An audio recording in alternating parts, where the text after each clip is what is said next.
for a band. It is not. When you put 100 kids in, At fundraisers, we have no room at all. We have this little space for putting together the chicken salad sandwiches.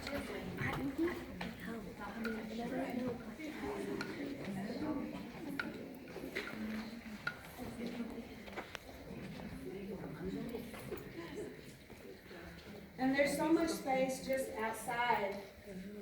You know, I know there's some people that are proponents for it being here. Yeah, it can be. There's space. You can go out if you need to, but I just want you to see everything that can be considered.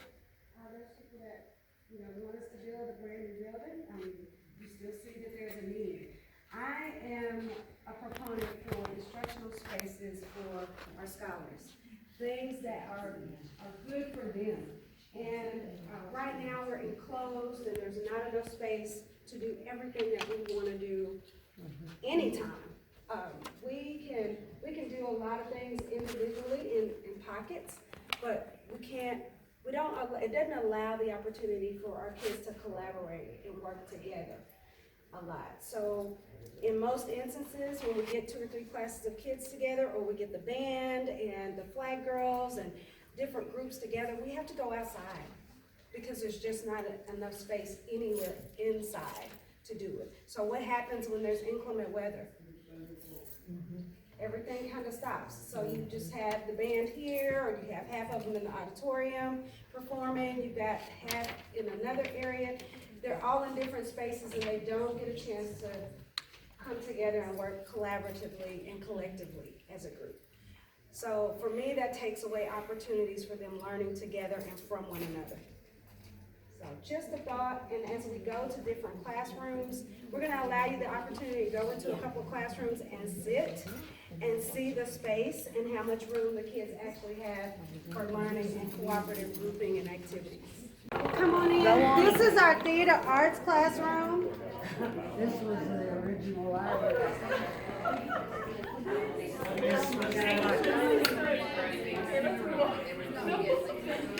There we go.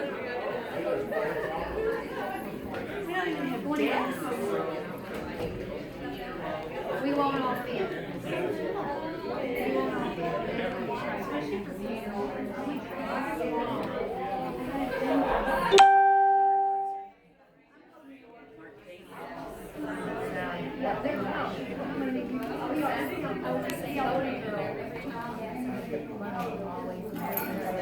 Together, so it's very limited in how they can actually see. So all they can do is sit at those tables. Anything outside there, and that's a big room. Yes, ma'am. Yes, ma'am. How many schools do you have? Average, we have between 25 and 20 kids in a class. Most of the CTE classes are a little bit bigger. Computer classes have Your personal space.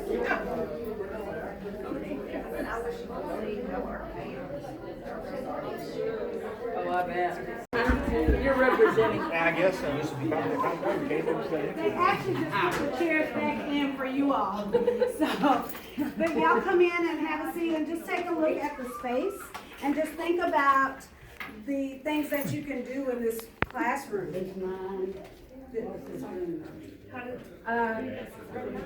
can shoot a spit one and hit anybody. 10. Who lost 10?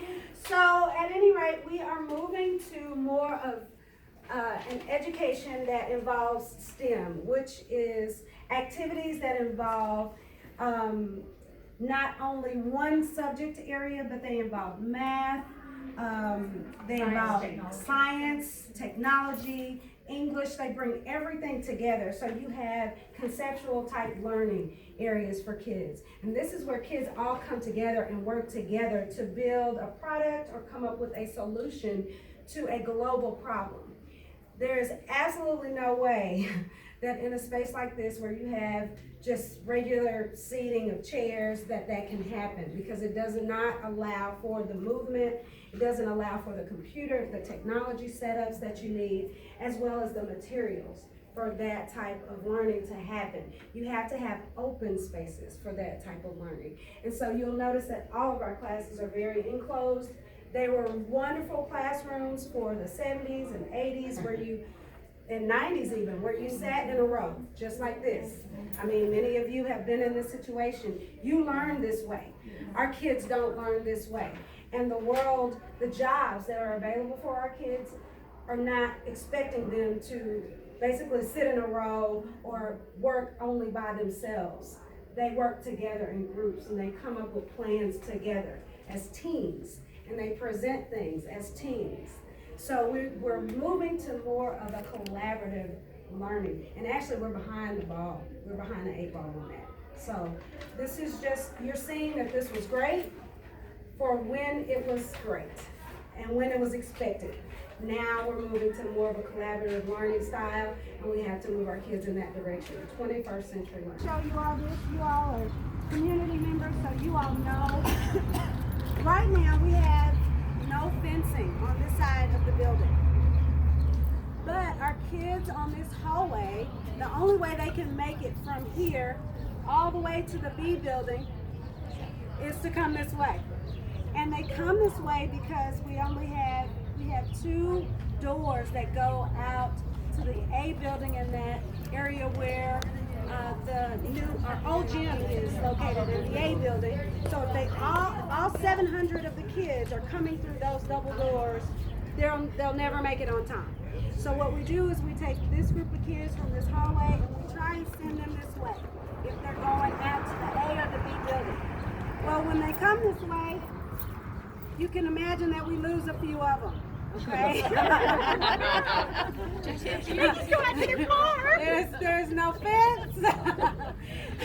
There's no fence, and some of them make decisions that we don't want them to make. They walk across the street and they end up at someone else's house or their own houses where we don't want them to be.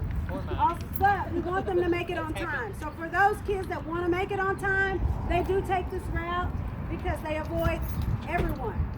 All the pressures and the pushing and shoving in the hallway. They walk straight down this area and go all the way to the B building, which is the very last building at the end of the street. So we definitely wanted you to see this area and understand where the kids walk every day. So if you see them, we do get a lot of calls. You see kids walking, they're going to class. Okay. Now if they're across the street, they're not going to class. Okay. And I know there are a few of you that would like to have it here, and you're asking, can we build up? If we built up in this area, it would compress the school and bring it all together. If we didn't build here, we built somewhere else off campus. If someone else came here to have school, they would still need fencing. They would need some security on this side. As our kids can go off campus, guess who can come on campus? So definitely think about that, because we deal with that every day, the security of our kids on campus. Okay? All right. Any questions about this side of the building? Any of the classrooms that you've seen? Anything that you saw as we toured this little area? I know many of you just got off work and I didn't want you to have to walk the length that so we can still feed your kids about a little over half of the cafeteria. So they're just redoing, they're not trying to do the cafeteria itself. For kids, because that's what we did. And they told us it was going to be done by December, and it wasn't. They told us it would be done by March, and it wasn't. It wasn't until like in May, and we're like, well, by now, unless we just come but you know, so that's what I'm saying. So, because they had told us, the last day of school, they're coming in the next day. Nope. And then, of course, I work summer school, and there'd be days and weeks when there was nothing. And I think that's because they can't have consistent work. Well, and that's another of the questions is, we say we're going to do this, and we say we're going to do this, but it's just like with everything else. We can't get businesses to come in because we don't have a consistent workforce. We can't get people to work. You can build a business, but who's going to work? Everybody wants to work all day, wants to get paid all the time. And that's part of our problem. to get to class. Now what we can do is we can walk to the A building, right here to the A building, and come back through and come through that back door so that you can see that. Can we do that? Yes. Okay, we'll do that and walk back around. Well, it's because it was very small. Now, during the time that we did not have a cafeteria, which was recently, we just recently opened our cafeteria in late April, I think the last week in April. The kids actually have lunch out here. The scholars actually enjoy outside, being outside, having lunch outside, gives them an opportunity to just have the space. So they did enjoy this area. It was, security-wise, it was almost a nightmare for us because you had kids sitting all over the place, and we only have so many faculty members that are available during that lunchtime. It's their lunchtime too. So we only have a certain number of people that can actually be out here on duty while the kids are out here at lunch. But they were assigned. I wish that we had had some type of awnings or a pavilion or something to keep them out of the inclement weather that we may have coming through. We know how windy it always is. We have about 350 students that are at lunch for 2 lunch periods. So each lunch period there's 350 students. The majority of them are, of course, in the cafeteria, which will not hold that capacity of students. It will only hold about 286 scholars. So they're either out here, hanging out, eating lunch out here, and they like to play. Okay, high school kids like to play. They throw balls up against the walls. Doesn't matter if they're 5 or 16. Doesn't matter, 5 or 16, they like to play. So they're out here throwing footballs and playing and throwing balls up against the wall and just enjoying the space and time. But I really wish we had pavilions for them for seating and some covered areas where they could enjoy their eating space a lot more. And I think 21st century schools offer that. They do those updates. They make space and time for pavilions covered areas where kids can sit and lounge, and it's more of a lounging situation than an enclosed cafeteria type of setting. So if we can walk this way, we'll continue, and then we'll go back into the